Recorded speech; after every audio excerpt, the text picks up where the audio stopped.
estamos aquí. Me alegra mucho poder compartir esta mañana. Tengo un gran privilegio y una gran responsabilidad de que juntos podamos meditar en las Escrituras.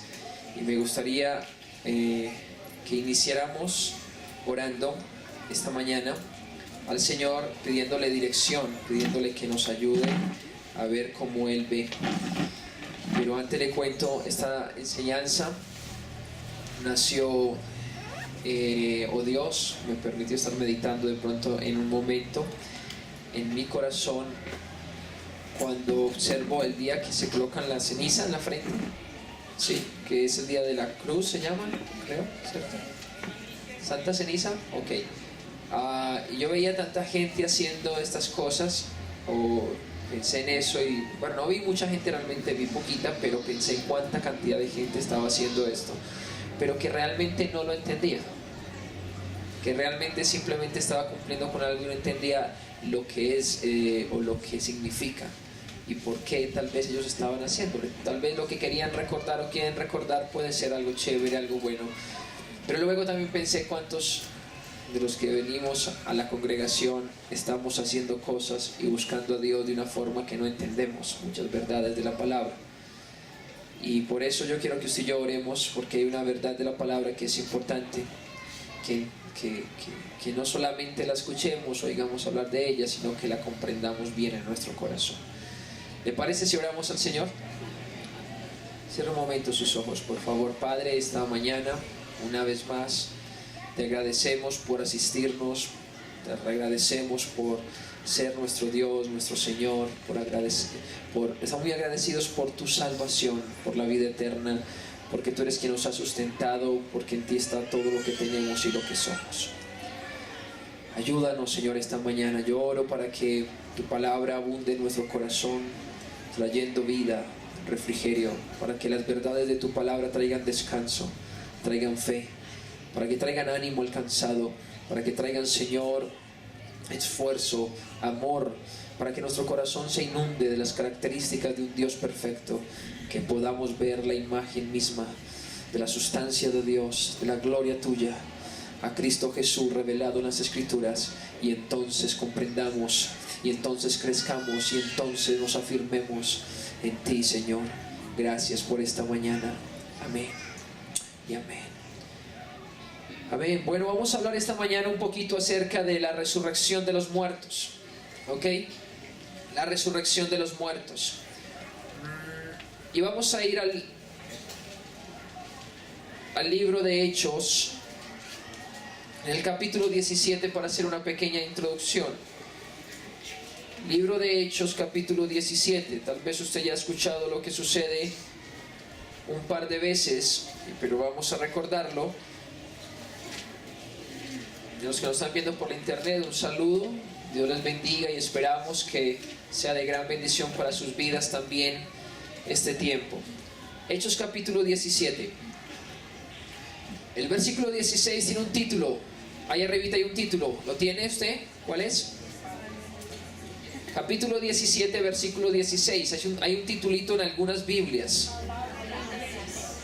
Ok, Hechos es más o menos como la narración de lo que vivió Pedro y Pablo en algunas ciudades donde fueron a llevar el evangelio. Y en este caso llegó Pablo a una ciudad que es conocida y que todavía existe, que se llama Atenas.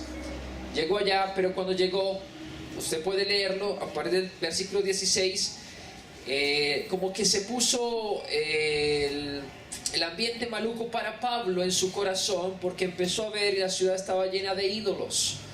La idolatría era tremenda y se puso muy triste Pablo, y llegó a un lugar que era como un coliseo, Areópago se llama, Areópago dice ahí, era como un coliseo, un lugar donde llegaban los grandes filósofos o pensadores, porque de allí es donde nace la filosofía en Grecia.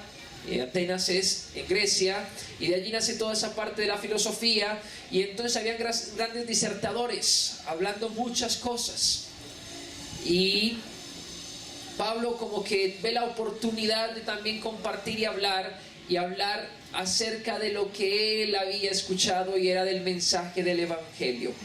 ¿Ok? Donde llegaba siempre repetía el mismo mensaje, porque el mensaje viene del cielo y tiene un conducto regular. Viene de Dios el Padre, se lo dijo al Hijo, eso dice la Biblia. El Hijo se testifica que él mismo dijo: yo no hablo mis propias palabras, sino que las palabras que he oído hablar al Padre, esas hablo. Increíble, ni siquiera Jesús habló lo de él mismo. Y luego también un día esas palabras llegaron a los oídos de Pablo, y Pablo cree en el Señor Jesucristo y alcanza la vida eterna y la salvación. Pero también el Señor Jesucristo le llama a ser un apóstol, y un apóstol es un enviado, lo envía a que cuente las mismitas palabras, y lo está haciendo en cada ciudad donde llega, las mismas palabras, las mismas palabras, las mismas palabras. Y en Atenas no es la excepción, ¿ok? Ahora, ¿qué es lo que Pablo habla en Atenas? Al comienzo, hasta el versículo 28, hay un rompehielos. Él empieza a decirles: venga, atenienses, veo que en todo sois muy religiosos, les gusta buscar a ustedes mucho a Dios. Entonces quiero hablarles, porque vi por allí un altar a un Dios que ustedes dicen al Dios no conocido. Yo quiero hablarles de ese Dios que ustedes no conocen. Entonces rompe el hielo. Lo primero es que rompe el hielo para dejar abierta la puerta y darle el mensaje que viene del cielo. ¿Ok? Ahora, cuando se rompe el hielo, queda abierta la puerta, el versículo 29 comienza a dar el Evangelio en el orden en que lo hacen todos los hechos. En ese orden. Y cuando comienza a dar el Evangelio, mire lo que dice, versículo 29, mire lo que les dice. Versículo 29 dice: siendo pues linaje de Dios, nos debemos pensar que la divinidad sea semejante a oro o plata o piedra, escultura de arte y de imaginación de hombre. En otras palabras, lo que Pablo hace es mostrarles la condición de pecado que tenían los atenienses. Les dice: atenienses, con todo respeto, pero quiero hablarles la verdad. Ustedes están pecando contra el Dios Altísimo por su idolatría. Es lo primero que les dice, ¿cierto que sí? Entonces rompe el hielo y abre una apertura y dice: están en pecado. Les muestra el pecado a los atenienses. Pero luego que muestra el pecado a los atenienses, en el versículo 30 hay un llamado a que se aparten de ese pecado. Versículo 30: pero Dios, habiendo pasado por alto los tiempos de esta ignorancia, ahora manda a todos los hombres en todo lugar que se arrepientan. Entonces les dice: hey, atenienses, están equivocados en su forma de vivir. Luego les dice: y como están equivocados, yo quiero que ustedes se arrepientan. Los llamo al arrepentimiento, cambien de manera de vivir. Ese es el mismito mensaje del cielo. No cambia. Lo dijo Pablo, lo dijo Pedro, lo dijo el Señor Jesucristo, y está ahí en los hechos. Se puede extraer de cada predicación.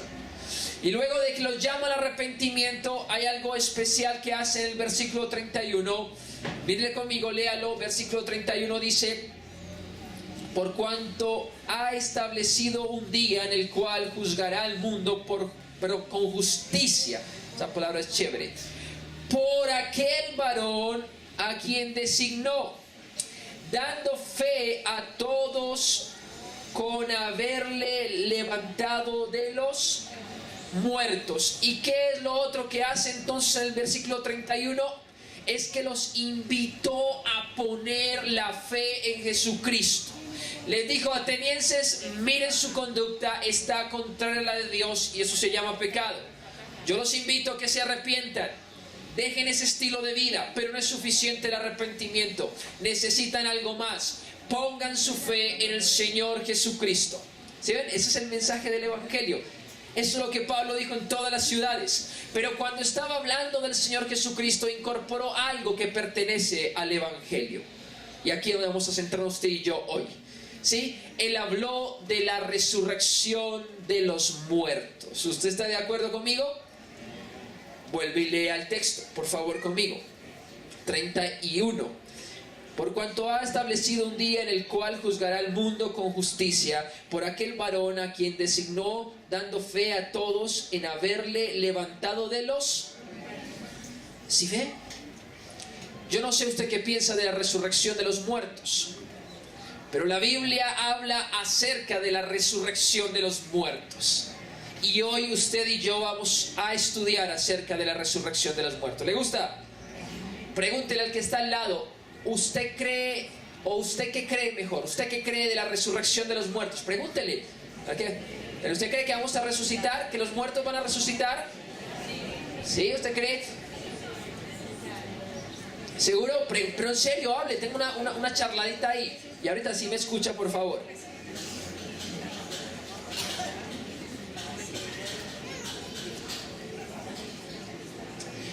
¿Listo? ¿Ya le preguntó? Sí. Miren, cuando se habla de resurrección de los muertos, hay algunas reacciones. Miren cómo reaccionaron los atenienses. Versículo 32, miren lo que dice. Pero cuando oyeron lo de la resurrección de los muertos, ¿qué pasaba? Se burlaban. Y otros les decían, bueno, sí, ya te oiremos acerca de este asunto otro día. Sí. Esta mañana recordé cuando dije esto. Esta semana me llamaron me llamaron y yo contesté, que este es de Sura. Y yo, sí, yo estoy en Sura. Es que, bueno, es que queremos venderle un seguro. Yo no sé si usted lo han llamado. Y yo, yo no tengo tiempo para escuchar sobre seguros en este momento. Pero con mucho respeto escuché un momentico. Así. Y yo, bueno, muchas gracias. Hagamos una cosa. Yo no tengo mucho tiempo en este momento. No estoy muy interesado. Si a usted le parece bien, me envía la información. Yo le doy un correo. Voy a leerlo cuando tenga más tiempo. Y si me despierta interés, pues tomo una decisión. No, lo que pasa es que es una promoción y no sé qué, y todas las cosas. Yo le dije, me perdona, la verdad no tengo tiempo y debo colgarle. Hasta luego. Así le dijeron a Pablo. ¿Sabe qué, Pablo? No estamos tan interesados en que usted nos hable de la resurrección de los muertos. Otro día te oiremos acerca de eso. ¿Sí ven? Había poco interés. ¿Saben que eso también pasa hoy en día? Cuando uno habla sobre la resurrección de los muertos, ¿saben qué piensa la gente? Están como loquitos, están como chifladitos, me perdono la expresión, ¿cierto? Están como que disvariando, qué locura las que hablan. Y tal vez aún dentro de la iglesia se tenga esa reacción. Y tal vez aún dentro de la iglesia, cuando yo le digo a usted resurrección de los muertos, usted diga, no, yo no creo mucho en resurrección de los muertos. Es más, se ha levantado un pensamiento de que no hay dentro de la iglesia tal cosa como resurrección de los muertos, sino que eso solamente va a ser un estado en el que se encuentren después de la muerte en la salvación, un estado, no una real resurrección de los muertos. Y eso es muy triste. Pero yo creo que la iglesia tiene que entender lo que la Biblia dice acerca de la resurrección de los muertos, y vamos a ver al final por qué. ¿Ok? ¿Qué cree esta congregación por las Escrituras acerca de la resurrección de los muertos y por qué es importante y cómo nos va a ayudar en lo que vamos a ver esta mañana? ¿Le gusta? A mí me encantan los temas, me fascinan. Con mi esposa nos mantenemos hablando. Ella me hace unas preguntas que no he sido capaz de contestar. Pero hablamos mucho acerca de cómo será cuando venga el Señor Jesucristo. Hablamos mucho de la otra vida, si podemos llamarlo así. Hablamos mucho de la resurrección de los muertos y cómo el Señor nos entregará un cuerpo. Y por eso usted y yo vamos a ver algunos apuntecitos. No alcanzo a darle todo lo que quisiera darle sobre la resurrección de los muertos por el tiempo.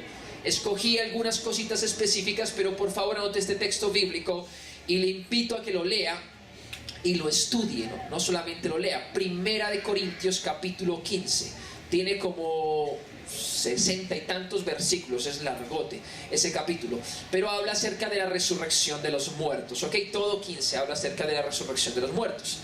Pero acá vamos a ver algunos puntos que nos van a ayudar a entender algunas cosas importantes o esenciales, primordiales de lo que tiene que ver con la resurrección de los muertos. Y lo primero que usted y yo vamos a ver es que la resurrección de los muertos le da sentido a nuestro evangelio. ¿La resurrección de los muertos le da qué? Le da sentido a nuestro evangelio. Esperar una resurrección le da validez a nuestro evangelio. ¿Usted espera resucitar después de que muera? Yo espero resucitar. Yo espero resucitar. Si no esperamos resucitar, porque veo algunos que se quedaron como muy callados, como con mucha duda, vamos a ver lo que dice el apóstol Pablo para aquellos cristianos que no creen en la resurrección de los muertos. Mira lo que dice, 1 Corintios 15, 19. Si en esta vida solamente esperamos en Cristo, ¿qué dice? Somos los más dignos de conmiseración de todos los hombres. Esa es Reina Valera. Déjeme se la leo en la versión de la Biblia de las Américas. Si hemos esperado en Cristo para esta vida solamente, somos de todos los hombres los más dignos de... ¿Sabe qué dice el apóstol, iglesia? El apóstol dice que si nosotros no creemos en la resurrección de los muertos, me perdona esa expresión, pero somos unos bobitos de venir y cantar y levantar nuestras manos y llorar y un montón de cosas y no creen en la resurrección de los muertos. No tiene sentido la vida cristiana. No tiene sentido buscar a Cristo. Si no hay resurrección de los muertos, apague y vámonos. ¿Pueden apagar el micrófono? Y nos vamos. La resurrección de los muertos le da sentido a lo que usted y yo creemos. La resurrección de los muertos le da sentido que usted levante sus manos, que usted se arrodille. Le da sentido a que usted se aparte del pecado. La resurrección de los muertos le da sentido que usted le predique a otros, que usted ore por sus hijos. La resurrección de los muertos no nos hace parecer como unos simples o un grupo ahí con mucha que da lástima. Qué pecaditos ellos, no disfrutan de este mundo y miren cómo viven. ¿Por qué lo hacemos? Porque sabemos que hay un Dios en el cielo que nos está esperando, que fue a preparar moradas eternas para nosotros. Eso dice la Escritura. Así debe de pensar un cristiano sobre la resurrección de los muertos. Y esto es supremamente importantísimo. Ahora, vamos a ver qué hace la resurrección de los muertos.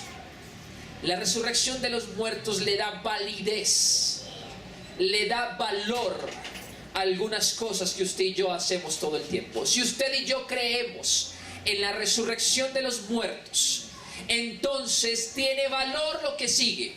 Lo que le voy a mostrar, una listica que vamos a ver ahí en la pantalla. Pero si usted y yo no creemos en la resurrección de los muertos, entonces todo lo que va a estar ahí carece de sentido y carece de valor. ¿Ok? Y no lo digo yo, sino la Escritura. Y vamos a ir a 1 Corintios capítulo 15, donde vamos a mover. Si usted por favor coloque un separador cuando lo vamos para otra parte, vamos a regresar ahí a 1 Corintios 15. Tiene 58 versículos. 1 Corintios 15. La resurrección de los muertos. ¿A qué le da valor la resurrección de los muertos? Lo primero es que le da valor a la resurrección de Cristo. Increíble. Si usted y yo no creemos en la resurrección de los muertos, entonces no creemos que Cristo resucitó, porque Él resucitó de los muertos. No tiene ningún sentido, ¿cierto que sí? Mire cómo lo dice Pablo, 15:13. Lea conmigo. Porque si no hay resurrección de muertos, tampoco Cristo resucitó. ¿Tiene sentido? Completamente. Entonces, si usted y yo creemos en la resurrección de los muertos, estamos en lo correcto. ¿Por qué? Porque Cristo resucitó de los muertos. Increíble. Él estuvo en un cuerpo tal cual su cuerpo. Igual. Exactamente lo mismo vivió. Excepto una cosa, el pecado. Y un día lo mataron y murió el cuerpo, y murió ahí lo que había, lo que estaba en el colgado del madero, el cuerpo de Cristo. Murió como todo ser humano muere. Fue sepultado como la Escritura decía que tenía que ser. Pero la Biblia dice también que al tercer día, como la Escritura también lo decía, ¿qué pasó con Cristo? El Padre le resucitó con un poder tremendo de entre los muertos. resucitó al tercer día de entre los muertos. Escúchenme, porque esta resurrección no es igual que cualquier resurrección. Usted me va a decir, sí, igualito que Lázaro. ¿Se acuerdan que el amigo de Jesús, Jesús lo resucitó también? Esa resurrección no es igual, porque Lázaro volvió a morir. Cuando Cristo resucitó de entre los muertos, no estamos hablando de que volvió a tener esta misma vida, que en el cuerpo había sangre, no. La resurrección de Cristo y la resurrección que usted y yo creemos es una resurrección diferente. Lea el capítulo 15, se va a dar cuenta que esa resurrección tiene que ver con un cuerpo que es glorificado. Es un cuerpo que no tiene sangre. Es un cuerpo que ya no puede nunca más volver a morir. Esa es la resurrección de los muertos que tú y yo creemos que así fue levantado Cristo de entre los muertos. Por eso no es igual que la de Lázaro ni la de ese muchacho que se cayó de una ventana que narra Hechos. No es igual. Esta resurrección de Cristo es la resurrección de la que tú y yo vamos a participar, si creemos en ella. Porque si no creemos en ella, con toda seguridad que no participaremos. Ahorita vemos por qué. Entonces, ¿a qué le da valor la resurrección de los muertos? A la misma resurrección de Cristo. ¿Ok? Lo segundo, ¿a qué le da valor la resurrección de los muertos? Le da valor y sentido a nuestra predicación. Capítulo 15, versículo 14. Mire cómo dice: y si Cristo no resucitó, vana es entonces nuestra predicación. Vana es vacía, sin sentido. Si Cristo no resucitó, mi hermano, le digo, no tiene sentido que usted me oiga. Si Cristo no resucitó de entre los muertos, porque es real lo de la resurrección de los muertos. Si no existe resurrección de los muertos, entonces está perdiendo su tiempo aquí sentado, mi hermano. Usted y yo debemos creer que Cristo el Padre levantó a Cristo de entre los muertos para que Él fuera el primogénito de la resurrección. Por eso Él es el primero, ¿sí ve? No fue Lázaro, no fue el otro muchacho, fue Él el primero. Ahorita vamos a ver ese texto. Porque su resurrección es especial. Es la predicación que nosotros tenemos. Es el fin que nosotros le damos. Saben que Pablo tal vez dijo, y aquí como son de filósofos, aquí como les gusta la disertación, uy, ¿qué van a decir cuando yo les diga que hay resurrección de los muertos? Que estoy loco. Él nunca pensó en eso. Él simplemente dijo, me dieron un mensaje, el mensaje intacto se lo paso a Atenas. El que lo crea, que quiero que lo crean todos, el que lo crea va a ser salvo, el que no lo crea se va a condenar. No hay otra opción. Ya, ahí. Pero Él no cambió el mensaje. Y el mensaje que está en las Escrituras es de resurrección de los muertos. Y por eso es válida nuestra predicación. Por eso tiene valor, tiene fuerza, tiene poder que usted y yo hablemos de Jesucristo a otros. ¿Qué más es válido? ¿O qué más tiene valor? Nuestra fe. Sigue leyendo el versículo 14 al final. Dice, si no hay resurrección de los muertos, vana es nuestra predicación. Y vana es, así dice, y vana es nuestra fe. No tiene sentido lo que usted y yo estamos haciendo. No tiene sentido que usted y yo no creamos en la resurrección de los muertos y vengamos a este lugar y digamos que creemos en un Dios. Es vana, es vacía, no sirve para nada la fe si usted y yo no creemos en la resurrección de los muertos. ¿Lo digo yo? La Escritura da testimonio de esto. Por eso le da valor a nuestra fe. Por eso cuando la gente no entiende lo que nosotros entendemos, nos puede juzgar y decir, qué montón de locos, cómo hacía con la iglesia primitiva, cómo se les ocurre creer en un Dios que murió en una cruz. Eso sí es muy loco, porque eso era como si hoy dijéramos nosotros, creemos en un Dios que murió en una silla eléctrica. Más o menos era eso, la sentencia de muerte de ese tiempo. ¿Sí ven qué locura? ¿Cierto que es muy loco? Seguimos siendo los mismos locos que creemos que un Dios murió en una cruz, pero que el Padre le levantó de entre los muertos para darnos la seguridad de la vida eterna. ¿A qué más le da validez? Tú y yo creamos en la resurrección de los muertos. Sigamos leyendo 1 Corintios 15, dice, y somos hallados falsos testigos de Dios, porque hemos testificado de Dios que Él resucitó a Cristo, al cual no resucitó, si en verdad los muertos no resucitan.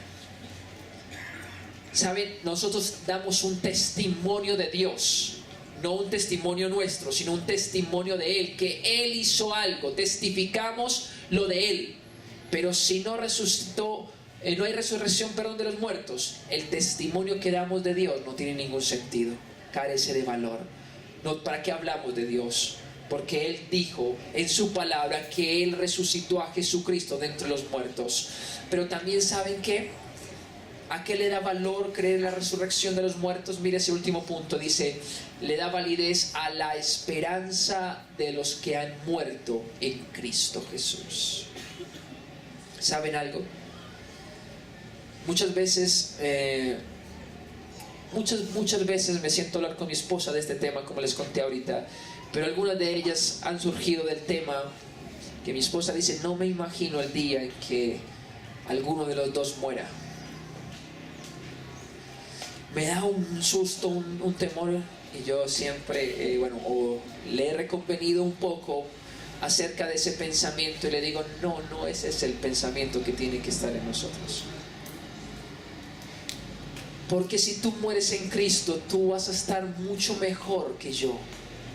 Si mueres antes, vas a pasar a un estado mucho mejor, vas a estar mucho mejor que yo.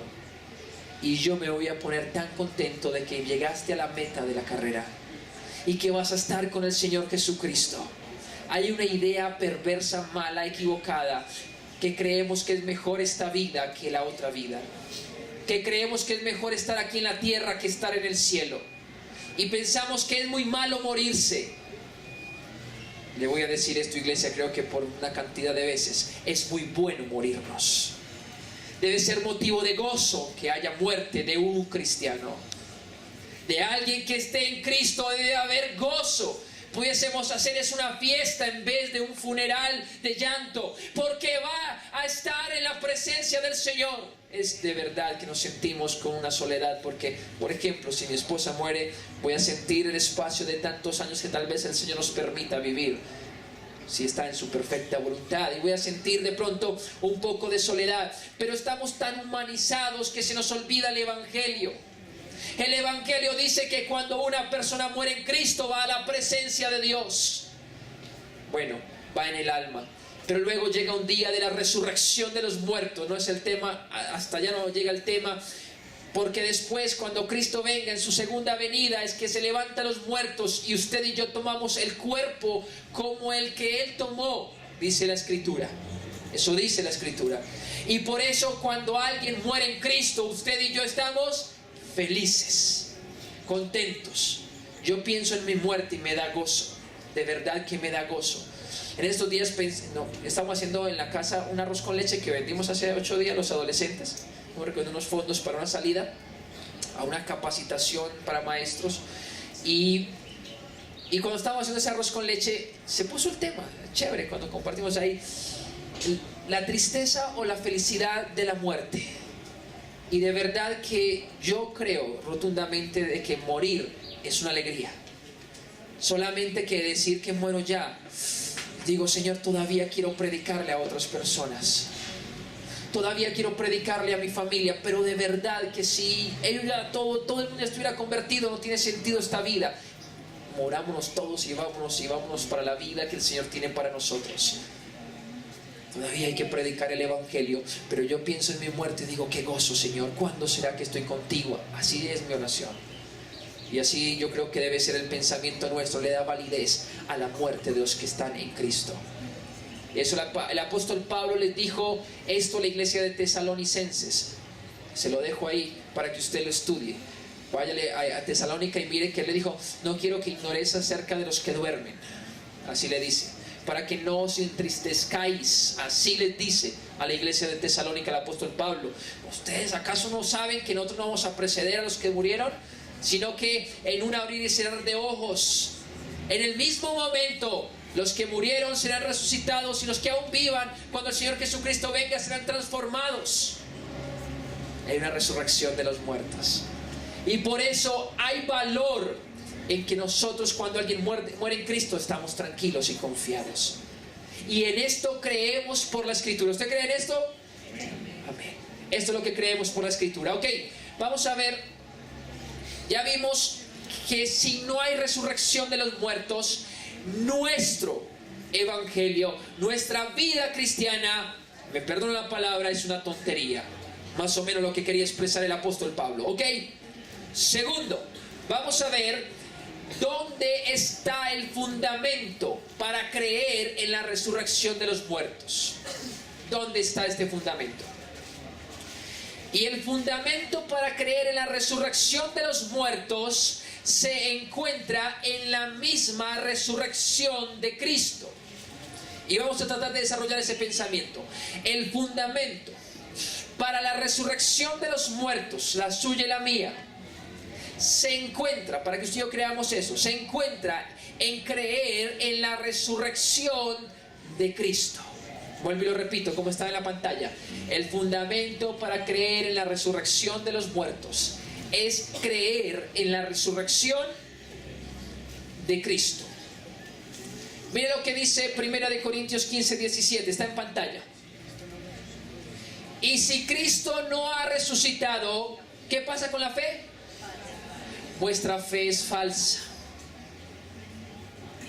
Pero como usted y yo creemos que Cristo resucitó, nuestra fe llega a ser verdadera. No sé si me estoy haciendo entender esa parte. Cuando yo creo en la resurrección de Cristo, eso automáticamente me ubica en creer en la resurrección mía de entre los muertos. ¿Me estoy haciendo entender ya esa parte? ¿Más fácil? Ahora, la resurrección de Cristo es la garantía de mi justificación. Voy a meterme en un punto que es supremamente importante. Nuestra fe es la que nos va a abrir la puerta a un día llegar a la resurrección de los muertos. ¿Sí? ¿Por qué creemos en la resurrección de los muertos? Por la resurrección de Cristo. Y cuando usted y yo creemos en la resurrección de Cristo, hay una garantía. Es nuestra justificación. Y si usted me lo permite, todos los cristianos tienen que tener absoluta claridad de lo que significa la justificación. ¿Usted sabe qué es la justificación? ¿Usted tiene una absoluta o una gran claridad de lo que es la justificación? Todo cristiano tiene que tener esto. Hay cosas que no importa si un cristiano sabe o no sabe, como les decía esta mañana de la obra que hizo Jason, ¿cierto? No importa si usted no sabe si en el momento de la multiplicación de los peces era tilapia o era trucha. Eso no importa, como en la obra de teatro, ¿cierto? Eso no tiene tanto valor, eso no es algo insignificante, tranquilo. Si usted no lo sabe, todavía podemos estar con el Señor Jesucristo. Pero si nosotros no vivenciamos la justificación, es imposible pasar a la resurrección de los muertos. No es posible. Por eso la resurrección de Cristo le da una garantía a nuestra justificación. Lo dice Romanos 4:21, el cual fue entregado, está hablando de Jesucristo, por causa de nuestras transgresiones. Y dice, y resucitado para nuestra... Ok, entonces vamos a ponerlo en estos términos. ¿Qué se necesita para que usted y yo seamos justificados, según este texto? ¿Está difícil? Otra vez la pregunto. ¿Qué se necesita para que usted y yo seamos resucitados de acuerdo a este texto? Solamente es una pequeña porción.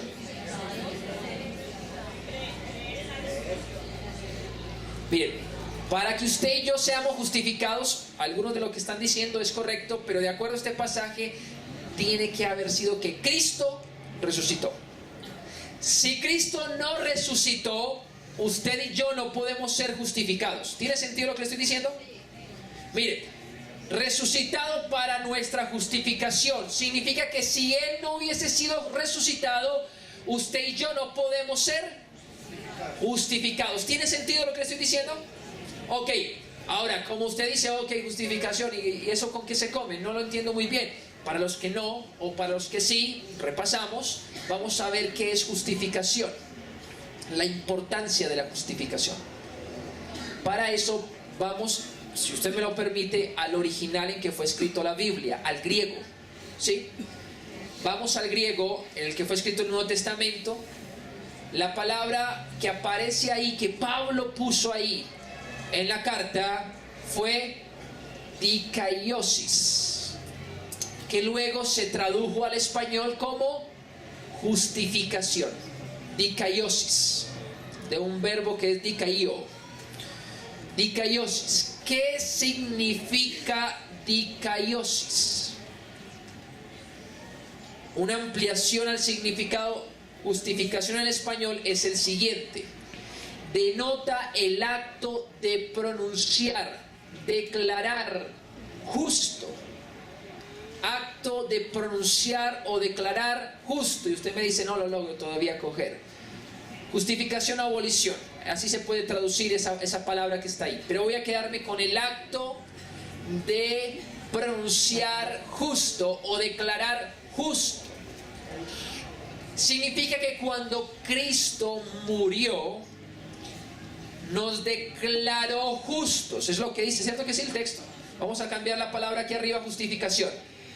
Resucitado para nuestra justificación. Cambiémosla por aquí abajo. Resucitado para declararnos o pronunciarnos justos. ¿Cómo así?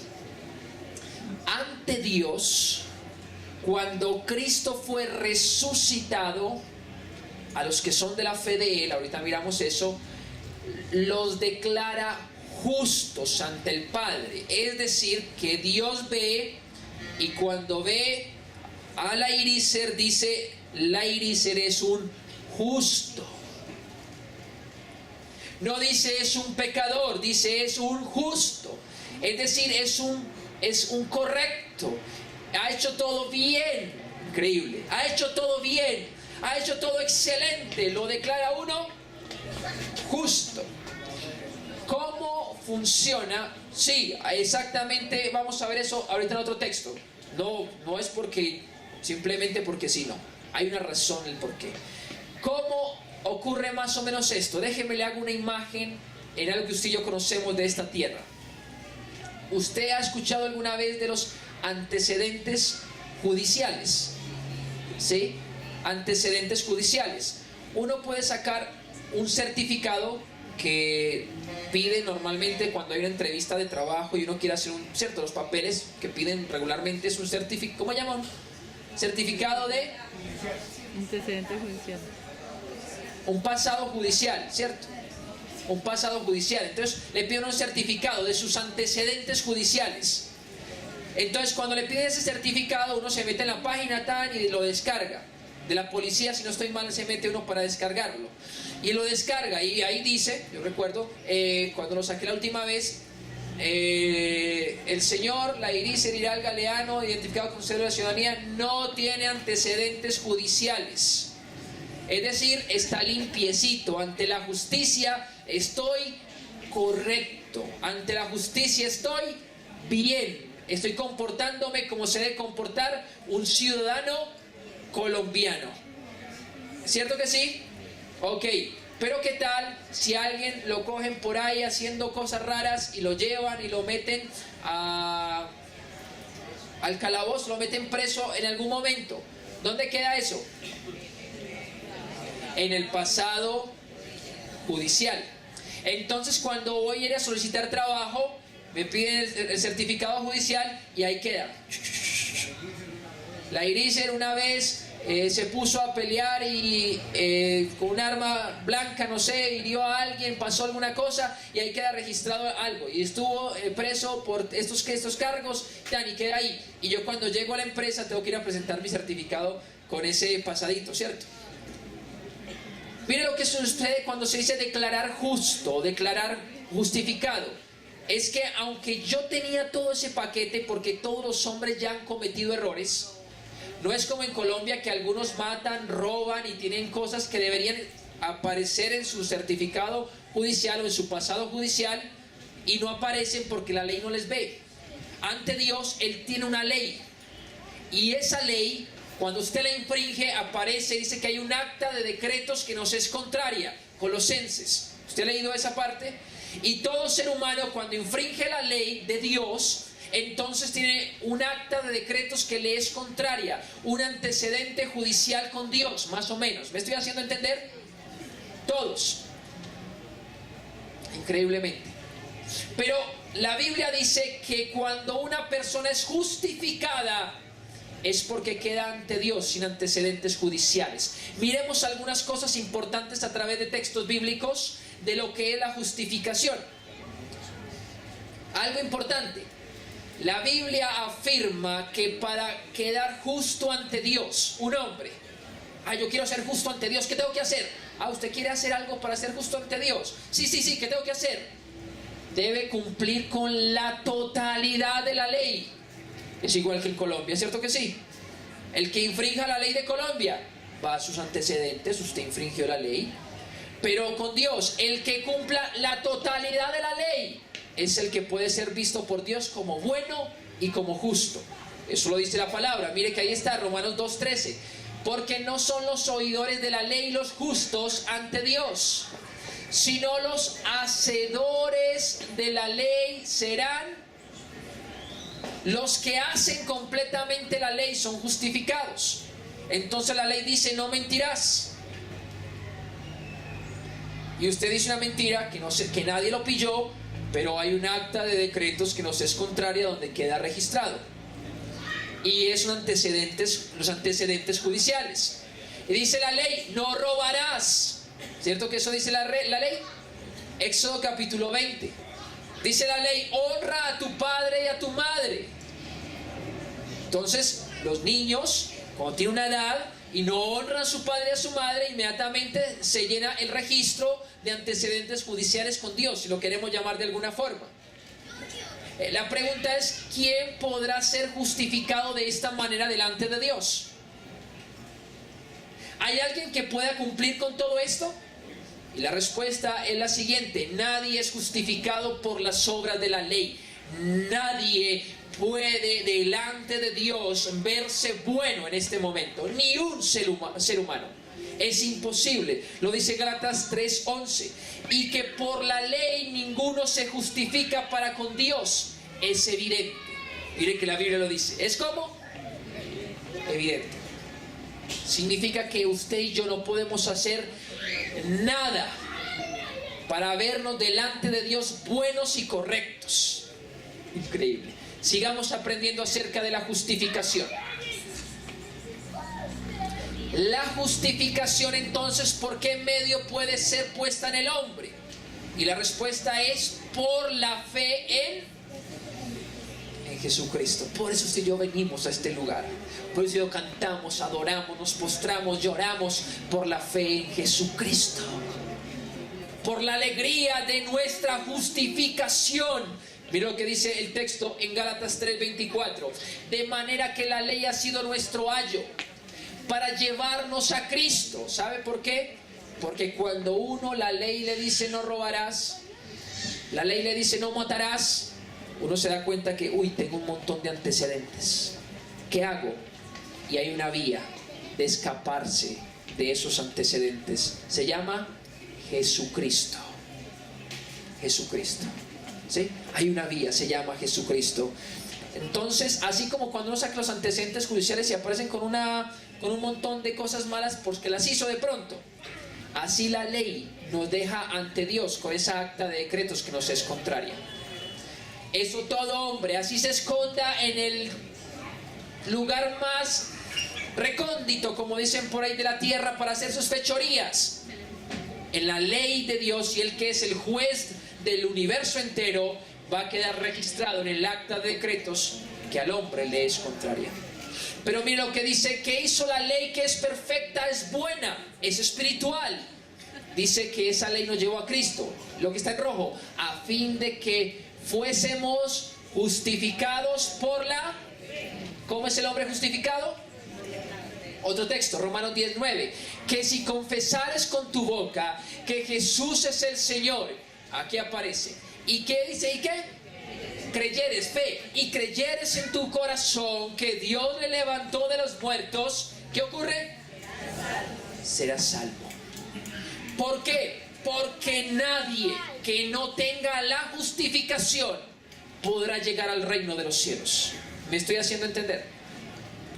Nadie que no tenga la justificación va a llegar al reino de los cielos. Ay, yo voy a entrar al reino de los cielos. ¿Y tu justificación? No, entonces no sirve. ¿Recuerda la parábola de las bodas? Que llegó mucha gente y llegó alguien que, uy, ¿este qué le pasó? ¿Por qué llegó tan mal vestido a esta fiesta? ¿Usted cómo entró? Y dice que enmudeció y no supo qué decirle. ¿Y sabe qué dijo él? Cójanlo, átenlo y échenlo al fuego, donde es el llanto y el crujir de diente. Eso dice la parábola. Porque si no llego con la justificación, el vestido adecuado ante el Padre, Él no me va a permitir estar en su gloria, sino que voy a tener que estar separado de su gloria por una eternidad en el fuego eterno. Eso dice la Escritura. Ahora, mire lo que dice que ocurre cuando usted y yo somos justificados por la fe. Ahora, escúcheme antes de pasar a este texto. Aquí vuelve a hablar de la resurrección de ¿quién? ¿Sí ve? Entonces automáticamente usted y yo tenemos fe en la resurrección de Jesucristo. Y si tenemos fe en la resurrección de Jesucristo es porque creemos en la resurrección suya y mía de los muertos. ¿Estamos de acuerdo? Y que cuando tenemos esa fe, ¿qué ocurre? Somos salvos, que también tiene que ver con la justificación, una etapa de la salvación. Romanos 5:1 dice: justificados pues, ¿por qué? Cuando tú y yo somos justificados por la fe, ¿qué ocurre? Tenemos paz para con Dios por medio de nuestro Señor. Tenemos paz para con Dios. ¿Usted alguna vez ha tenido una deuda con la ley? ¿Ha salido en carro y no tiene los papeles al orden del día? ¿Qué ocurre cuando ve a un oficial del tránsito? Paga un escondedero a peso, como dicen por ahí, ¿cierto que sí? Ay, se varó el carro, lo orilla, o alguna cosa, o para, o lo que hace, le mete por otro lado, algunos se le vuelan y toda la autoridad, no sé, ¿cierto que sí? Miren, así igualito es con Dios. Cuando usted y yo tenemos deudas espirituales, no es posible que lleguemos a tener una conversación directa con Dios, como tampoco yo pudiese llegar con la gente del tránsito. ¿Cómo está? ¿Cómo le ha ido? Mucho trabajito hoy. Sí, ¿a usted le gustaría revisarme mis documentos? No, miren, cuando yo tengo mis papeles al orden del día, como dicen por el ley de Murphy, no me paran. ¿Cierto que sí? Ley de Murphy, no, con los papeles al orden del día, no lo paran. Uno pasa y todos lo paran menos a uno. Entonces cuando alguien me para y tengo mis papeles a orden del día, yo me siento tan contento. Yo, señora agente, ¿cómo está? Mis papeles, con mucho gusto. Aquí están todos. Matrícula, SOA, tecnomecánico. Mi licencia de conducción. Aquí también. Una requisa, claro. Bien pueda. No hay de qué temer. Tengo paz. Es más, me puedo quedar con él charlando. Un tintico le provoca. Y me quedo con él charlando. ¿Tengo paz o no tengo paz? Pero cuando tengo deudas, ¿qué ocurre? Iglesia, esto se ve un poco jocoso, pero es exactamente igual con Dios. Podemos entrar libremente ante el trono de la gracia por su oportuno socorro, porque creemos en la resurrección de Jesucristo en nuestro corazón. ¿Cierto que eso dice la Escritura? Eso dice, si y creyeres en tu corazón que Dios le levantó de los muertos, resurrección de los muertos. Increíble, increíble. Ok, ahora el último que quiero ver de la justificación, para pasar a los últimos puntos que son más rápidos, es el que justifica realmente es Dios. Y este punto es importante y por favor présteme mucha atención, iglesia. ¿Quién justifica? Eso lo decimos de boca para afuera, pero muchas veces no lo tenemos realmente en el corazón y nuestras vidas hacen algo diferente. Romanos 3:26 dice: con la mira de manifestar en este tiempo su justicia, es decir, la de Dios, a fin de que Él sea el justo y el que justifica al que es de la fe de Jesús. ¿Quién es el que justifica? Él. Nosotros tenemos la fe puesta en Jesucristo Pero el Padre es el que nos justifica porque tenemos la fe puesta en Jesucristo. Pero ¿saben qué ocurre con muchos cristianos? Préstenme atención, por favor. Quiere hacerse ver delante de Dios bueno. ¿Y sabe cómo quiere hacer que Dios lo vea bueno? Ora mucho. Uy, así Dios me va a ver bueno. ¿Cómo así? ¿Es más grande tu oración que la cruz de Cristo? No, es más grande la obra de Cristo. ¿Orar está mal? No, yo oro no para que Dios me vea bueno. Yo oro porque tengo el privilegio de ser visto bueno por Dios a través de Cristo. Y entonces oro para deleitarme con Él. Oro porque es mi papá. Oro porque no tengo deudas con Él y vengo y me disfruto a mi Padre. Pero algunos quieren justificarse ante Dios con ayuno. Así Dios me va a ver más bueno y ganarse el favor de Dios.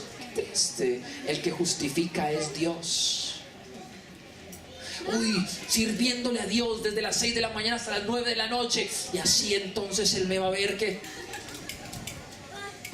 Uy, voy a dejar de hacer todo lo malo. Increíblemente ni así puedo ser justificado. Voy a santificar para Dios para que Él me vea bueno. Tú te santificas porque ya creíste en Jesucristo y es el fruto de tu fe. Pero no porque santificarte te haga ver delante de Dios bueno. Porque es imposible que tu santificación, tus actos, sean mayores que la obra de Cristo en la cruz. ¿Me estoy haciendo entender? ¿Sí? ¿Me estoy haciendo entender? Ok.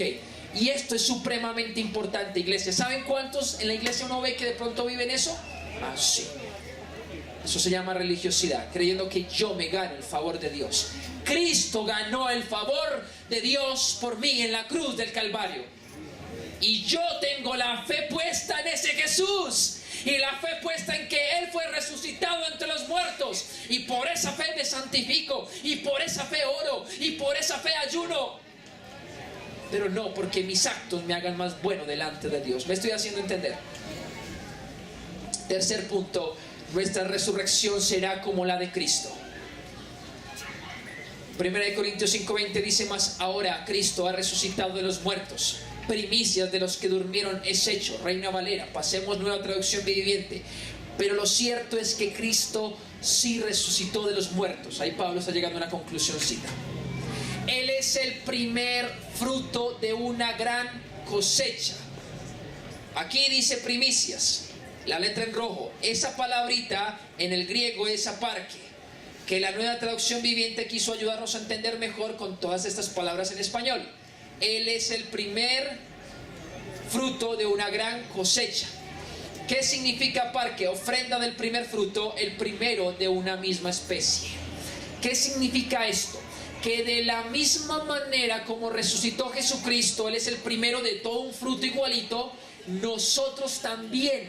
Porque algunos están metiendo unas ideas equivocadas de que la resurrección o la vida eterna no va a ser en la misma forma que Cristo, en un cuerpo, sino simplemente un estado.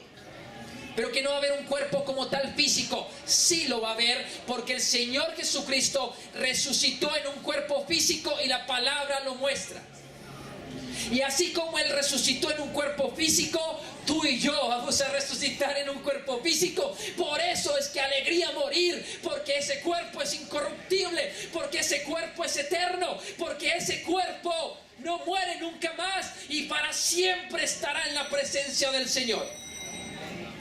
Qué alegría saber eso. ¿Le produce a usted qué? ¿Qué le produce? A la iglesia, el último punto, a la iglesia, mire lo que le produce. Le produce la esperanza de la resurrección de los muertos, sostiene a la iglesia. Le produce solidez, le produce fuerza, le produce ánimo, le produce perseverancia. Como dice Juan, el que tiene esta esperanza se santifica a sí mismo como Él es santo. Le produce santificación, le produce pasión.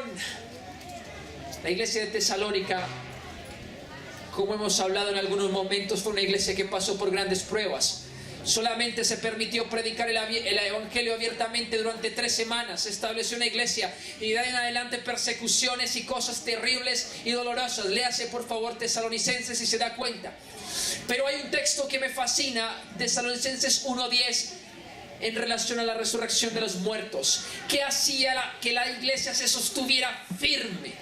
Mira lo que dice: y esperar de los cielos a su Hijo, al cual resucitó de los muertos, a Jesús, quien nos libra de la ira venidera. La iglesia está ahora esperando a Cristo, esperando el momento de la resurrección. La fe en la resurrección de Cristo, que es el Evangelio. La resurrección de Cristo es el Evangelio, lo vimos al comienzo, ¿cierto que sí?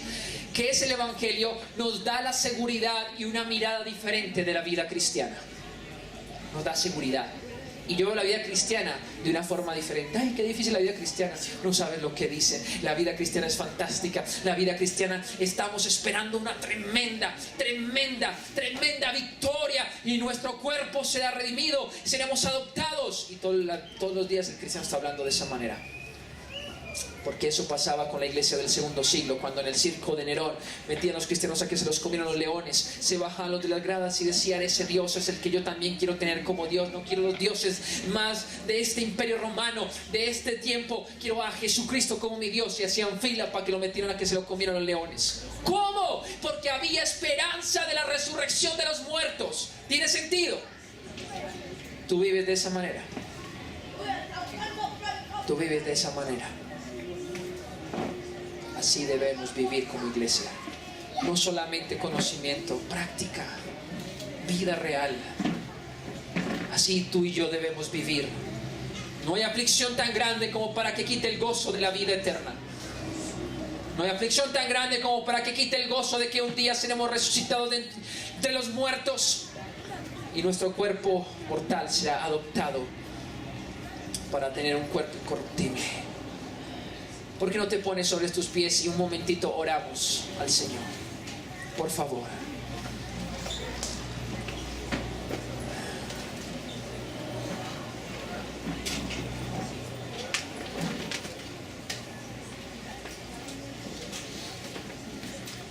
¿Y ahí dónde estás?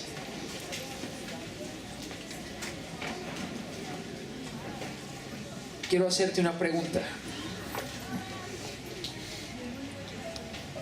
¿Estás seguro que Cristo te resucitará de los muertos?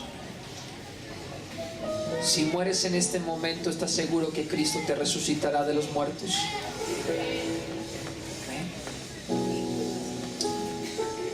¿Realmente has puesto tu fe en el Señor Jesucristo?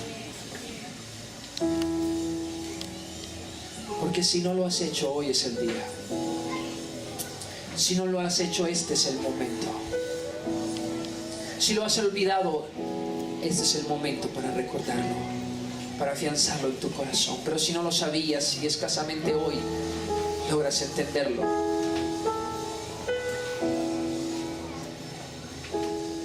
hoy es un excelente día para que tú creas en la resurrección de los muertos. A través de creer en Cristo como Señor y Salvador, de que el Padre levantó de entre los muertos. Que tú sepas que un día que mueras, Él te va a resucitar y te va a entregar un cuerpo, porque Él fue la primicia de la resurrección. No cierras un momento ahí tus ojos.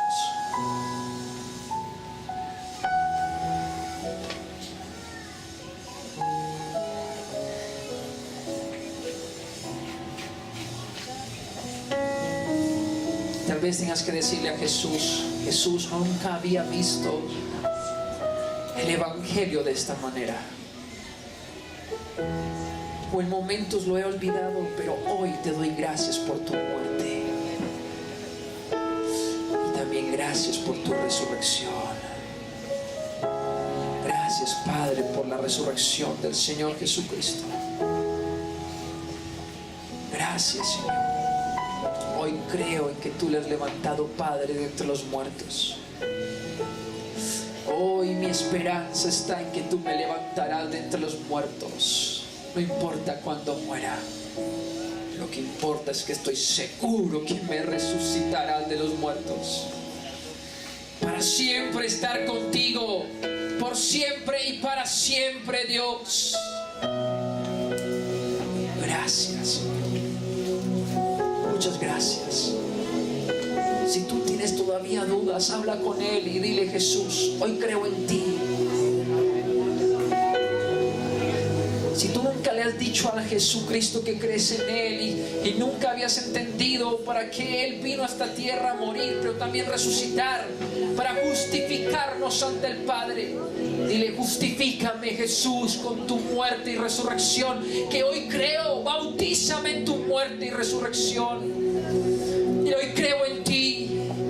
Hoy pongo mi fe, mi esperanza, todo lo que tengo y lo que soy en ti, solo en ti, Señor.